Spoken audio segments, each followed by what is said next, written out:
Well, thank you for joining me today. There's so much to talk about. And a lot of times when I look at the news, I see a huge ocean of negative information, wave upon wave of negative news, false news, agendas being pushed, the power of words being pushed around, and the globalists know that words have power, and they know who Jesus Christ is, and they know that their time is short. So we also need to create our own news that is rooted in truth, and that's why I'm on here today. I want to do my part in bringing truth to the masses. Now, yesterday I spent a large part of my day going through the United Nations meetings, Security Council meetings, and who is saying what to whom and what the other nations are accusing Russia of. Now, no one wanted to stand with Russia except China in the March 18th, 2022 UN Security Council meeting, and that was obviously clear. Bioweapons labs, though, they are in Ukraine, and Russia has brought a lot of information to the meeting, even signatures of Pentagon and U.S. officials in documents that were found within the labs. But it didn't matter what Russia said. The world at large is against Russia. Now, I'm not condoning war or murder or invading other nations. I'm not condoning what Russia is doing, blowing up innocent civilians and critical infrastructure. Now, I'm not pro anything except my Lord Jesus Christ and what he stands for. But today I want to present to you the organisms that Russia has accused the Pentagon of working with in these so-called biolabs in Ukraine. Now, before I go into those organisms, I want to read to you the comments from the representative from the Russian Federation as he presented them to the UN Security Council back in March of 2022. Now, his name is Vasily Nebenzia, and he was nominated by Vladimir Putin. He was approved by the Russian Federation, and he has been in this post since 2017. Now, I had a little bit of difficulty in creating this transcript because of his translator's accent, but I think I did a pretty decent job. But these are only his comments from that meeting concerning the allegations of the U.S. Pentagon's involvement of creating bioweapons labs in Ukraine. Now, speaking from the Russian Federation, we've always said that during Russia's special military operation in Ukraine, information was discovered regarding the implementation of the Ukrainian authorities with the support and direct supervision of the U.S. Ministry of Defense of dangerous projects as part of their military and biological program. This activity was carried out in the territory of Ukraine, the center of Eastern Europe, and in the western borders of Russia, which created a real threat for the biosecurity of our country and the whole region. A week ago, on the request of the Russian Federation, when there was the first Security Council meeting held on this topic, here we ask our Western colleagues a series of questions, but they haven't yet responded to them. The representative from the U.S. wasn't able to explain how the statements of the American officials about how there's allegedly no U.S.-controlled bio laboratories on Ukraine, how that tallies with the fact of the presence of documentary proof this kind of cooperation between Kiev and Washington. Recall here, we're talking about an agreement signed in 2005 between the U.S. Ministry of Defense and the Ministry of Health of Ukraine, which clearly sets forth support for the Pentagon to joint biological research applicable to dangerous pathogens located in facilities on Ukrainian territory. although the American delegation does not want to respond to our questions. But they are, as much as the Russian Defense Ministry is aware what materials we receive in Ukraine by laboratories about the implementation of military biological programs over the U.S. and their NATO allies on Ukrainian territory. Over last week, new details have come to light which allow us to state that the components for biological weapons were being created on the territory of Ukraine. The implementation of the aforementioned American-Ukrainian agreement from 2005 and comments on which we're still waiting on from the U.S. representation has been going full steam ahead for all these years. However, from the documentary, we can see that the American colleagues were not helping as they claimed the Ukrainian Ministry of Health, but rather it was the Ukrainian Ministry of Defense. The Security Council document that we've distributed this morning, as you see in that material, you can see the so-called technical assistance plan for certain recipients of the Ukrainian Ministry of Defense. I recommend you to look at this document very carefully. It confirms direct funding and supervision of the Pentagon and its Defense Threat Reduction Agency of military and biological projects in Ukraine. The overall quantity of the funding was $32 million directly to the following laboratories in the Ministry of Defense of Ukraine. And there are 4 of them, friends. The first one is in Kiev. It's the 10th Regional Health Epidemiological Department. The second one is in Odessa, the 27th Regional Health Epidemiological Department. The third one is the 28th Regional Health Epidemiological Department, and that one is in Kharkov. The fourth one is the 108th Regional Department of Ukraine Ministry of Defense Epidemiological Department. Then he goes on to say, I'd like to draw your attention to another vitally important point. The representatives to the U.S. State Departments continue to model the information and ascertain that U.S. does not operate in any biological laboratories in the territory of Ukraine, but the facts show otherwise. According to the plan that I mentioned for technical assistance, the donor is the U.S. Ministry of Defense. They established the task and the workload as part of the projects on Ukrainian territory, and they set forth a list of necessary equipment and delegated significant authority to an affiliated contractor company called Black and Beach, with cooperation from Ukrainian bodies of foreign authority. The recipient of American assistance was the Ukrainian Defense Ministry, and they were allowed timely access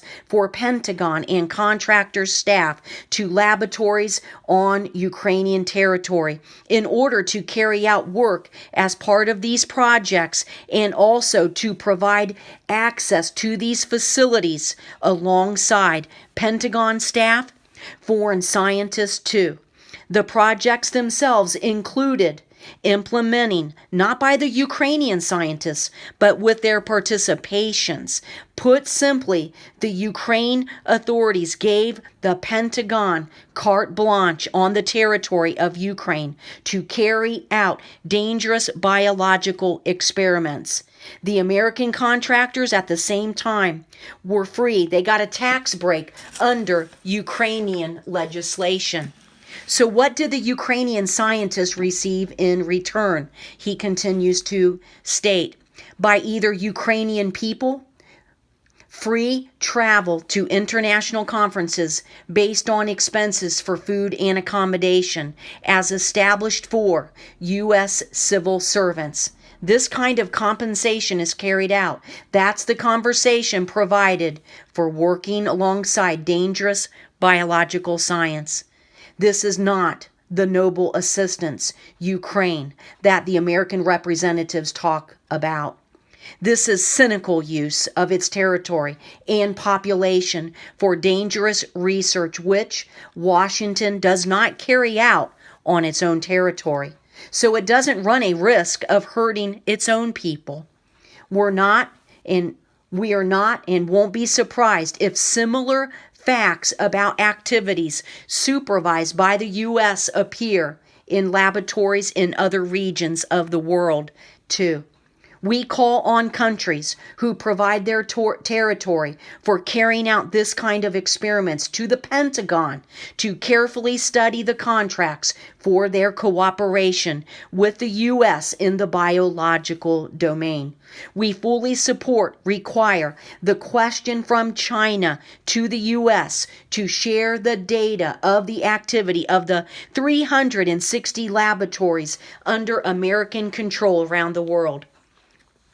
Then he shifts gears. He says, going back to Ukraine, this biolaboratories in Kiev and Kharkov were selected by the U.S. Defense Risk Reduction Agency, not by chance. Any studies, those who implemented by, and he's going to name some projects, the UP8 project focused on studying pathogens of, he lists, Congo Crimean fever, leptospirosis, hantavirus. We believe that the interest of the military biologist is specifically in those pathogens is linked to the fact that they are naturally present both in Ukraine and in Russia, and so that their use could be dressed up as a natural outbreak of these diseases.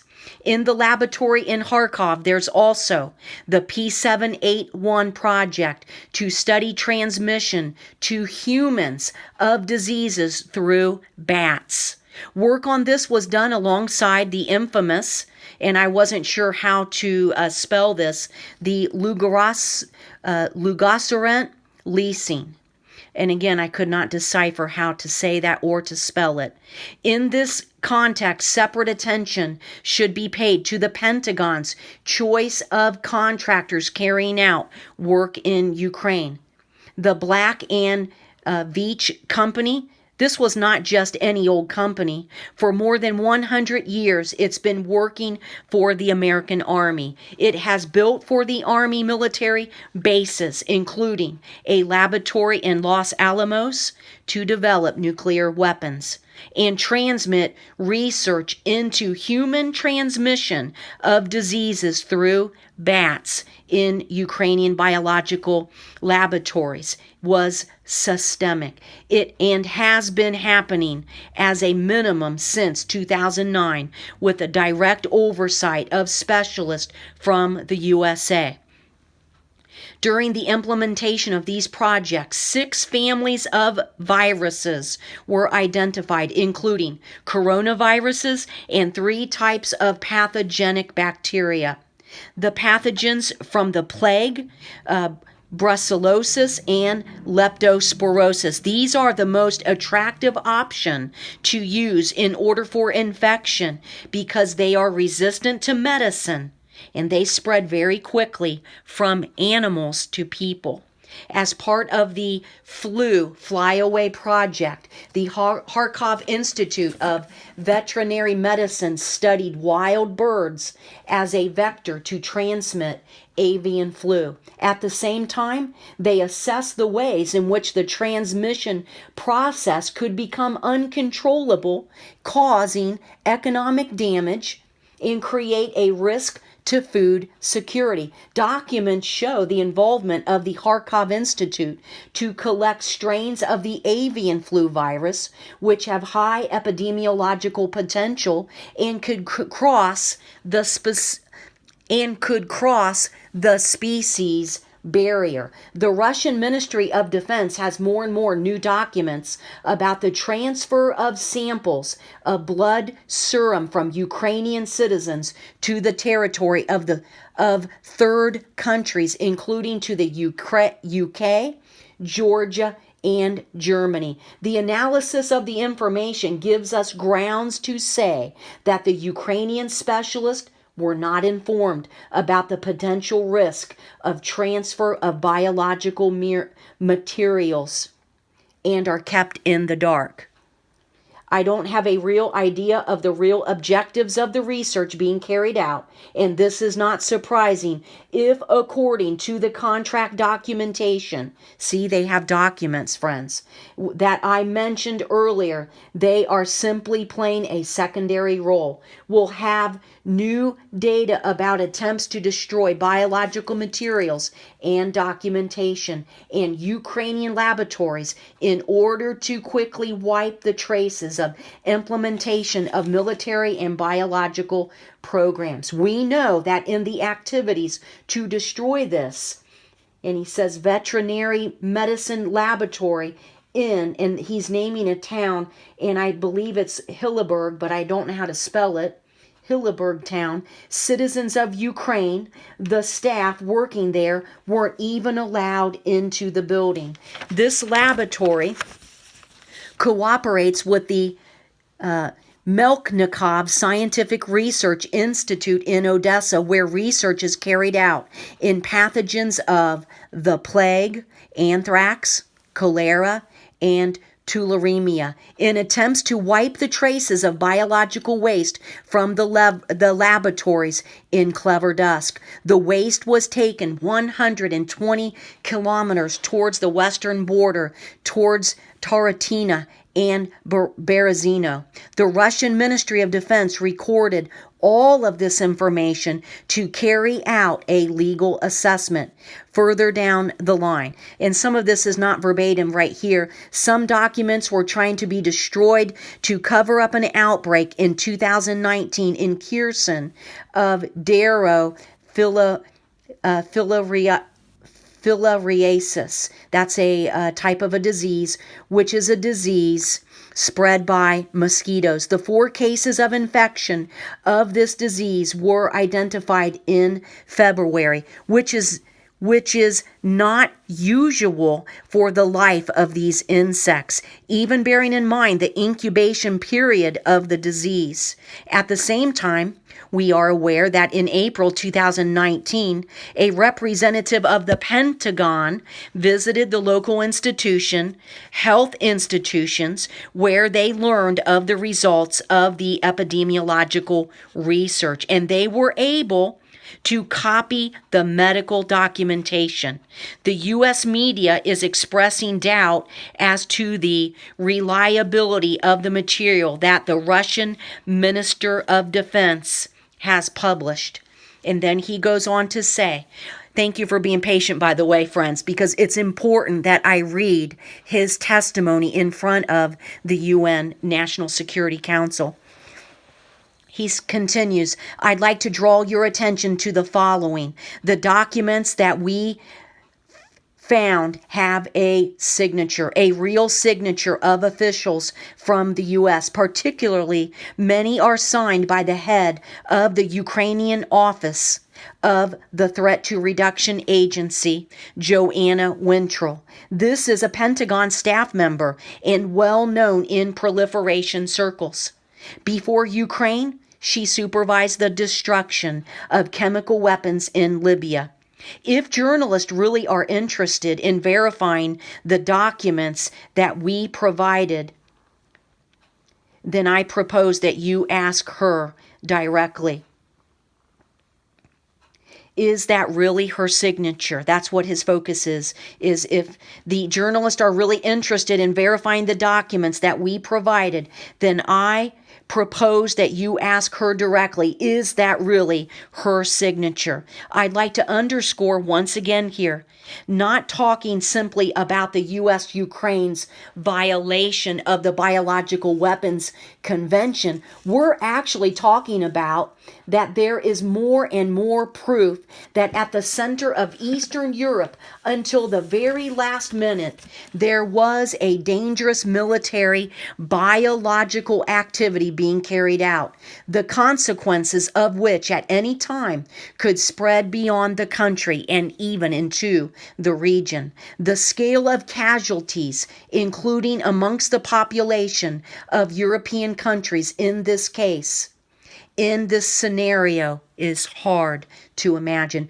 Coronavirus could be nothing compared with this. We're also concerned with this, a threat, for example, in 2018, living in Luhansk and Donetsk, that there was a sharp spike in cases of tuberculosis caused by a new multi-resistant strain. During this mass outbreak recorded in the region of Pisky, more than 70 cases of infection were recorded, which quickly became lethal. He's referring here to a multi-resistant strain of tuberculosis. This doesn't look like a coincidence. In conclusion, would like a comment on the statement made by the representative to the UN Secretariat. The Secretariat does not have information about the implementation of military and biological programs on the territory of Ukraine. In line with the Biological Weapons Convention, states parties provide the UN information about facilities and biological activities carried out. We're talking about confidence building measures which are published in order to monitor implementation of the convention since 2006, which was when these projects started, including the projects UP4, UP8, and P781. The U.S. and Ukraine has been deliberately keeping quiet about this in their reports, despite the clear military and biological purpose of this.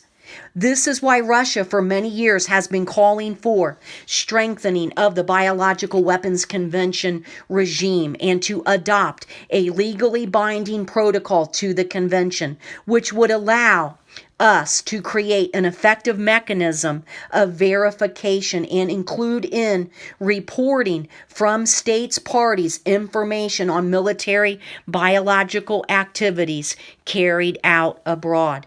For 20 years, the U.S. has been blocking this kind of work, refusing to provide this kind of information. One other question which the representatives of the U.S. have time and time again not been providing us with. All of the facts released today on the 11th of March are only the tip of the iceberg. Our Ministry of Defense is receiving more and more material, and we are analyzing them. We will continue to keep the international community informed about the unlawful activity carried out by the Pentagon on the Ukrainian territory. Thank you for your attention, he concludes. So the summation of this UN Security Council meeting back in March of 2022, it states that Russia renewed allegations that the U.S. is funding bioweapons labs in Ukraine at the UN Security Council meeting here on Friday, March 18th, claiming it has evidence of such facilities. Further, Russia accused the U.S. of running a biological weapons program about which it was keeping Ukraine in the dark. It also claimed that the Ukrainian nationalists had used chemical agents to carry out a provocation in some regions of the country in order to accuse Russia of carrying out the attacks. The U.S. ambassador to the UN, Linda Thomas Greenfield, that's an interesting name, Greenfield, it said the U.S. would not dignify Russia's disinformation or conspiracy theories, and said Moscow had repeatedly lied to the Security Council in recent weeks. She states, "We're not buying what they're selling. We're not buying what they're buying or selling literally or figuratively," she said, adding that Ukraine does not have biological weapons laboratories, not near Russia's border, not anywhere. All right, well, friends, this is part 2 of this video, and now I'm going to go into all of the different organisms that have been mentioned in this meeting at the UN Security Council. All right, first we're going to take a look at the Congo Crimean fever. Now, I am going to go into a little bit more detail with the first one than I am all of the others, so bear with me. There's a reason why. Now, this Congo Crimean fever, it is caused by infection from a tick-borne virus. This disease was first identified in Crimea in 1944 and then given its name. And then in 1969, it was the cause of disease in Congo, and now we have the current name of the disease, Congo Crimean hemorrhagic fever.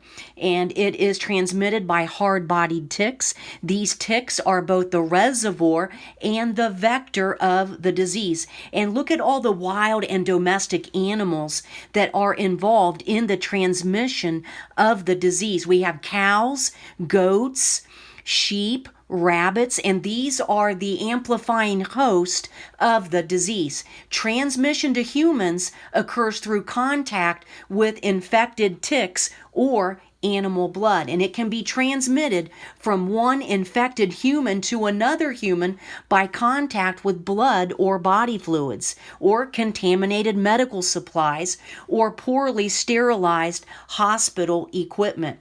The signs and symptoms of this one, they do come upon you suddenly. With initially you have a headache, high fever, back pain, kind of sounds like the flu, joint pain, stomach pain, vomiting, red eyes, flushed face, a red throat, that's different, red spots in your mouth, and also you can get jaundice. Now, as the disease progresses, you can actually have large areas of severe bruising, severe nosebleeds, uncontrolled bleeding. If you're in the hospital and you're getting IVs put in, you could have uncontrolled bleeding around these IV sites that would start around the 4th day and extend for about 2 weeks.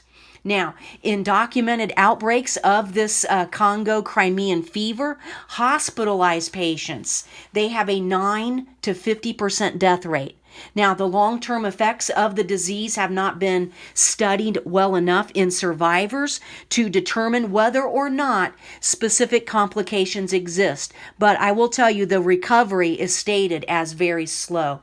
And the treatment is supportive. They give you IV fluids, they monitor your electrolytes, give you oxygen, and treat any secondary infections. Now, there is an antiviral for this. It's called ribavirin, and it has been used with this virus with some benefit.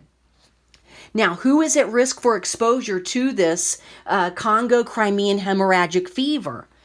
Animal herders, livestock workers, slaughterhouse workers in these endemic areas, and healthcare workers who don't use universal precautions, protecting themselves from blood or body fluids. And then we have international travelers or individuals who have come into contact with livestock in these endemic regions, those people who have been exposed.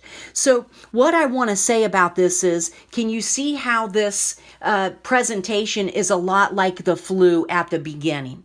And can you just see how one virus like this can be used as a means to shut down the meat industry, causing sudden panic? And one case of this and all the rules in the food industry could be changed. And can you see how this one disease will cause a panic of people running out to the pharmacy to buy tick repellent? And then they put excessive amounts of tick repellent, and then we have an increase in cancer rates, even higher than they already are. Now, there are no vaccines available for animals for this Congo Crimean fever, none at all. Now, there is one vaccine that is being used. It's in Eastern Europe, and it's being used with a little bit of success. I don't like what's in it. It's an inactivated protein of the brain tissue of mice. No thank you at all. No thank you. Now, let's go on to the hantavirus. This is another hemorrhagic disease that the Russian representative accused the Pentagon and the Ukrainian scientists for investigating in their biolabs, as well as the leptospirosis. Now, I want to look at this article. Okay, let's take a look at a case of this from the Netherlands. People here, look at this picture, people kayaking and riding boats along a canal in The Hague, Netherlands. It was his yellow, bloody eyes that gave his illness away. The previously healthy 18-year-old showed up at an emergency department in the Netherlands after 2 days of fever, vomiting, and diarrhea. His heart was beating rapidly, and his abdomen was a bit tender. The whites of his eyes were splotched with blood, a sign that blood vessels on the surface of his eyes had burst. Areas that weren't bloodied were a jaundice yellow. Lab test would later indicate he had acute kidney injury as well as liver dysfunction. But an equally important clue as to what was causing his acute illness was the mention that 3 weeks prior he had fallen into a canal. In all, it was a textbook case, according to a report published recently in the New England Journal of Medicine. The man had a rare but severe bout of leptospirosis, which is a bacterial infection marked by fever, jaundice, kidney failure, and hemorrhage. The source, a fall into a canal that was likely tainted with the urine of infected rodents. There we go, friends, rodents as the cause, infected urine from rodents. Now, another project that the Russian representative to the UN mentioned is Project P781, in which he states is to study the transmission of diseases from bats to humans. Now, it concerned me greatly, this information, because of this headline in the U.S. News just a few weeks ago. Actually, I did cover this on our news report. About 1,500 Mexican free-tailed bats were rescued in Houston over the holidays after an Arctic front brought extreme freezing temperatures. Weakened by the cold, they had fallen from their roost in the city's bridges. When they shut down from hypothermia, these bats, they release from the bridge, and some of them will die. Mexican free-tailed bats are Texas' most common bat, per the Texas Parks and Wildlife Department. An estimated 250,000 live at the Wall Drive Bridge, less than 2 miles west of downtown Houston. Some of the colony migrate south to Mexico when temperatures drop in late October to mid-November, but a large population remains behind for the winter. Now, friends, what if bats became weaponized here in the U.S.? I mean, Houston, Texas, they may have to exterminate them. So I want you to, with me, watch for bat stories in the news, because Project P781 is to study the transmission of diseases from bats to humans. All right, now, other concerns that this Russian ambassador mentioned in his speech to the UN was that the Pentagon and Ukrainians were researching 6 families of viruses, including the coronavirus, 3 types of pathogenic bacteria. Now, that means 3 disease-causing types of bacteria. He also mentioned the avian flu, which, by the way, is the reason millions upon millions of chickens are being killed off here in the U.S. If one bird in your coop is or in your chicken business is tested positive for the H5N1 strain of the avian flu, all of them have to be killed. So the H5N1 strain, first identified in domestic waterfowl in China in 1996, is behind nearly 58 million U.S. bird deaths in the past year. These deaths have occurred both directly due to the virus and indirectly when flocks are culled or killed to curb further exposure. According to the U.S. Centers for Disease Control and Prevention, the virus has a nearly 100% fatality rate among birds, killing most infected within 48 hours. Now, listen to this. This season's bird flu outbreak is the worst in U.S. history, having surpassed a 2015 outbreak the CDC once called arguably the most significant animal health event in U.S. history. Isn't that interesting? That year, nearly 51 million birds died nationally due to H5N1 and related avian flu viruses. This season's outbreak is also the worst in UK history, with farmers in England ordered to keep their birds indoors as of November 7th in a poultry lockdown of sorts. So, like I said, this was another one of the diseases that the Russian ambassador mentioned, the avian flu. Then he mentioned anthrax. Now, here's a big news story on anthrax in Kenya, just to give you an idea about how it could be presented globally. Kenya, anthrax outbreak sickens 10 in Kisii County. This is January 8, 2023. 10 people have been admitted to hospitals for anthrax in Kisii County, according to local media. Now, this follows an animal anthrax outbreak in the area. Many of those hospitalized are said to have feasted on meat.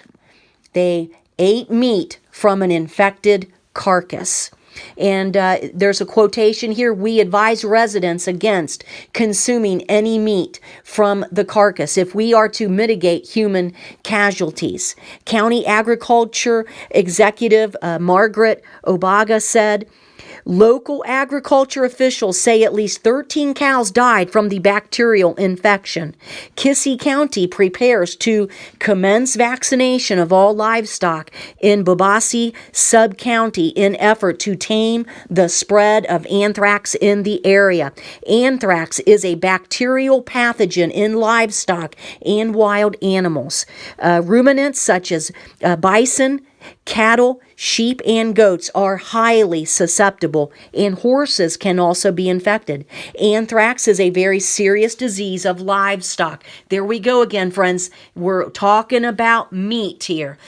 A very serious disease of livestock because it can potentially cause the rapid loss of a large number of animals in a very short time. Affected animals are often found dead with no illness detected.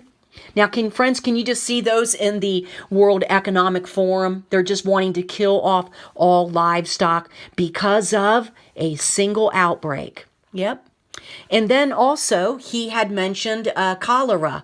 Now, I found this story, Al Jazeera, they had this story, Malawi cholera death toll passes 1,000 as outbreak spreads.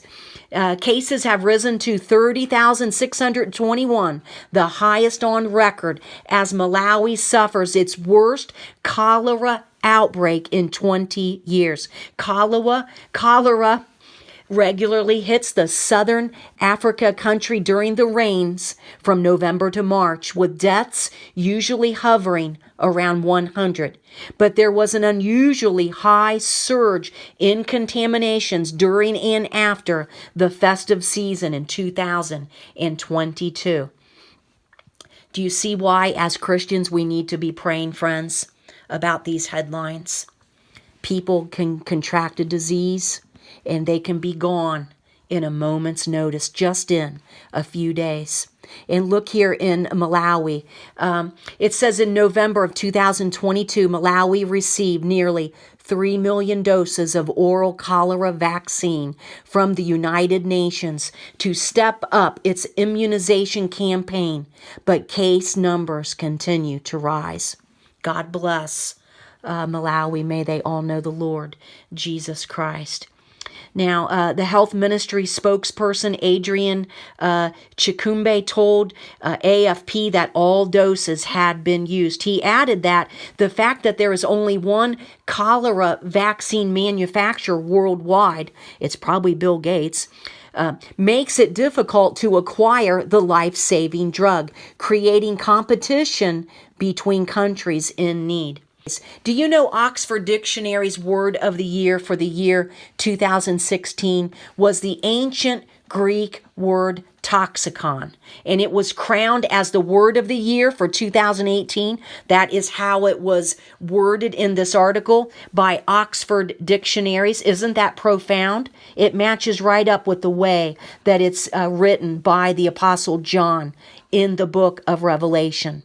Its origins were in the toxicon pharmacon, the lethal poison that the Greeks would smear on the tips of their arrows. And this article states that it's not pharmacon, the word for poison, that made the leap into Latin here, but toxicon, which comes from toxin, the Greek word for bow. Now, I wonder if anyone is trying to tease Bible students who know what Revelation chapter 6, verses 1 to 2 describe when the rider of the white horse of the apocalypse, and this is what it states, "And I looked, and behold, a white horse. He who sat on it had a bow," or rather in the Koine Greek, toxin, "and a crown was given to him, and he went out conquering and to conquer." So friends, it seems to me that if the UN were all that interested in getting to the bottom of this story, this alleged crime, that they would have already sent in a group of their own independent investigators. And I know that there are rules that they have to follow because there's a war going on, but they could get this accomplished if they really put their heart to the matter. But friends, just know that we, no matter what tomorrow holds, whether it be a day filled with sunshine or a full-blown pandemic on our soil, that the Lord Jesus Christ, He does hold the keys to our eternity. No toxin, no bow is going to separate us or our other brothers and sisters around the earth from the love of Christ Jesus. But friends, listen, a lot of these contagions, when they are contracted by people, they die very quickly. So we do need to be about our Father's business. We need to be ready to preach the gospel in and out of season, and let the Lord repay evil. Friends, I really hope that this broadcast has been a blessing to you. I'm sorry it's a little bit long, but time will tell the real truth of this story. Time will certainly tell. All right, we'll talk to you again real soon. God bless.